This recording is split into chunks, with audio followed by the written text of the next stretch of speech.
Seperti apa di antaranya sosok-sosok suami yang baik atau suami yang menjadi teladan di dalam rumah tangganya.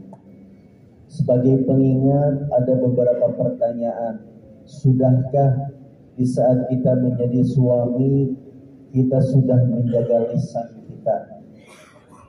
Karena pentingnya menjaga lisan, menjaga lidah kita di dalam rumah tangga, ini akan menjadi uswah, akan menjadi contoh bagi istri dan juga anak-anaknya. Pentingnya menjaga lisan, mulai dari perkataan-perkataan yang baik, ini sangat penting untuk istri kita. Karena karisma seorang suami di saat sering menjaga lisannya itu akan lebih muncul dibandingkan dengan seorang suami yang terkadang tidak menjaga lisannya. Karena istri akan melihat sosok tersebut.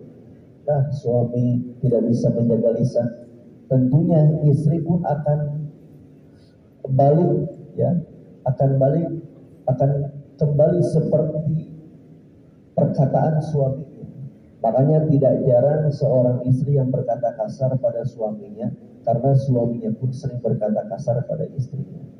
Oleh karena itu, pintar-pintarlah kita menjaga lisan kita di hadapan istri dan juga tentunya di hadapan anak-anak kita, karena anak ini akan meniru.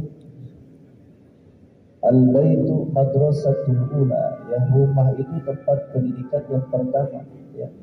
Karena ayah, ibu itu menjadi sosok guru yang pertama bagi anak-anaknya. Makanya penting kita menjaga lisan kita ini.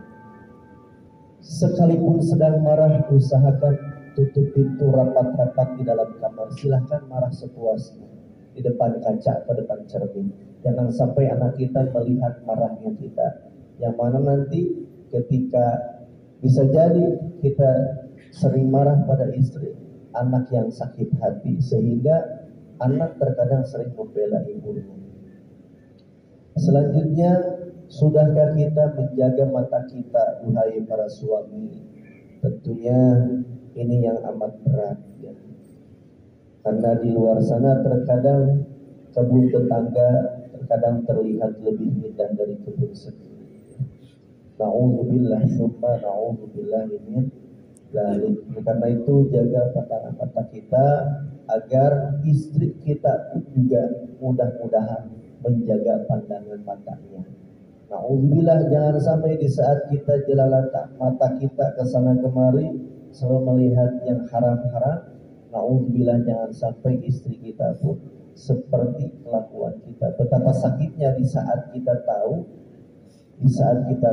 ada istri, na'udzubillah, jangan sampai istri kita sering melihat sesuatu yang diharamkan oleh Allah Subhanahu wa taala. Tentunya kita sangat sakit hati, begitu pula istri. Istri pun pasti sakit hati ketika kita dengan mudahnya melihat tontonan-tontonan yang mengumbar aurat. Alhamdulillah, semua na'udzubillah, terlebih di bulan Ramadan, karena ini akan mengurangi bahkan menghilangkan pahala-pahala puasa kita. Yang kalian yang insya Allah dimuliakan Allah Subhanahu wa taala. Sudahkah kita menjadi tauladan untuk istri kita, mulai dari perkataan tadi, perbuatan, kemudian dari pelayanan? Alangkah bahagianya seorang istri yang memiliki suami yang menjadi tauladan dalam rumahnya. Kemudian pertanyaan selanjutnya, apakah kita sudah perhatian penuh di saat istri sedang lelah? Hadirin jamaah sekalian, istri manusia, punten jika ada istri di sini, nggak ada ya. Istri itu kalau kata guru saya disebut makhluk halus, makhluk yang lemah. Bukan berarti lemah dalam artian fisik, ya. Biasa gampang menangis karena sering bawa perasaan. Ya, tentunya pasti namanya 24 jam di dalam rumah, biasanya sering melakukan aktivitas-aktivitas yang menguras pula tenaga dan pikiran, begitu pula hatinya. Mengurus anak-anak kita coba saja mengurus anak kita selama 1 hari penuh, mengurus anak kita. Terkadang ada merasakan kejengkelan di antaranya. Ya. Sesekali istri pun pasti butuh perhatian kita, ya. Butuh perhatian, butuh ditanya, mama capek, mama lelah sesekali. Ya, jangan sampai kita termasuk golongan suami-suami yang tidak perhatian sama istri. Terkadang bisa jadi capeknya istri lebih capek daripada capeknya suami. Sesekali tanya, bila perlu dipijit pak, sekali dipijit, pijat, gantian, saling pijat. Selanjutnya, sudahkah kita menjaga baik hubungan kita dengan keluarga istri? Nah, ini juga tentunya menjadi tolak ukur juga baiknya kita dengan istri di saat baik pula hubungannya dengan keluarganya. Maka perbaiki, jika tidak baik maka perbaiki secepatnya supaya istri kita pun selalu berlaku baik untuk kita yang menjadi suaminya. Selanjutnya, ketika sosok kita menjadi ayah, apakah kita sudah menjadi ayah yang baik di hadapan anak-anak kita? Sudahkah kita menjadi sosok teladan bagi anak-anak kita? Maka keluarga yang diridhoi oleh Allah adalah keluarga yang mana di dalam keluarga itu mengerti tentang Islam, ya. Mengerti tentang Islam.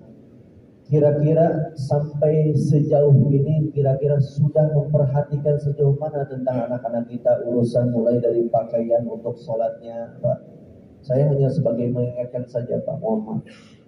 Sudah sejauh mana, ya, perhatian kita untuk alat-alat sholat anak-anak kita? Coba, jangan-jangan di rumah anak kita tidak punya pakaian untuk sholat. Ya, sarungnya perhatikan, kopiahnya perhatikan. Karena kopiah tidak wajib, tapi kopiah ini untuk menghalangi, untuk mencegah rambut terurai.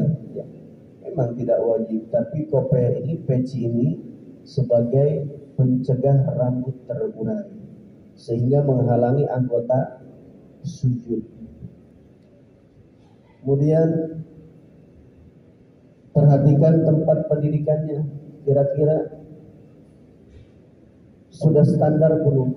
Ya, sudah standar belum tempat pendidikannya? Kita perhatikan. Jangan-jangan kita menyekolahkan anak, jangan-jangan hanya asal saja menyekolahkan. Perhatikan siapa gurunya, ya. Mudah-mudahan gurunya pun Islam. Perhatikan gurunya, bagaimana kurikulumnya, perhatikan sampai sejauh itu sosok ayah yang benar-benar perhatian untuk anaknya. Hadirin jamaah yang insya Allah dimuliakan oleh Allah Subhanahu wa Ta'ala. Kemudian lihat, kira-kira anak sudah sejauh mana bisa membaca Al-Qurannya, ya. Dan sejauh mana, lihat, terkadang kita hanya egois dengan diri kita sendiri, kita saja yang pandai baca Al-Quran, tapi tidak pernah ngajak anak untuk membaca Al-Quran di dalam rumah. Maka nawwiru buyutakum bis-shalah wa tilawatil Quran. Cahailah rumah-rumahmu dengan salat dan juga membaca Al-Quran. Mudah-mudahan ketika rumah sering dibacakan Al-Quran, mudah-mudahan bisa menjadi keberkahan di dalamnya. Anak-anak jadi pada nurut, istri pun lembut, nurut sama kita. Kita yang jadi suami kita pun jadi reda hatinya, tidak gampang marah. Hadirin rahimani wa rahimakumullah, sesekali baca Quran berjamaah di dalam rumah, sesekali pula kita tunjukkan sama anak kita menjadi tauladan, sesekali sisakan sholat sunnah untuk di rumah. Ini pun menjadi kebiasaan Rasulullah, ya, tidak seutuhnya dilakukan di dalam masjid.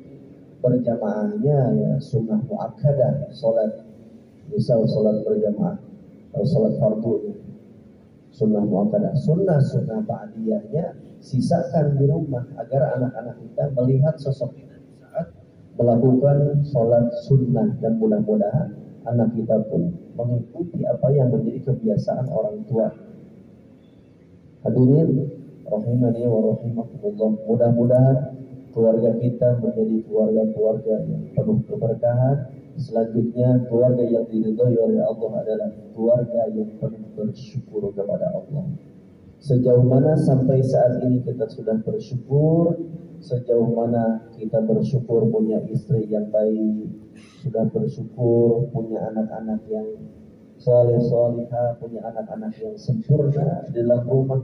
Sudah sejauh mana sampai saat ini rasa syukur kita kepada Allah Subhanahu wa taala. Sesuai janji Allah bagi orang-orang yang bersyukur, wa idza adzana rabbukum la in syakartum la azidannakum. Allah tambah, ya. Kalau syukur Allah tambah. Bukan berarti kita bersyukur punya istri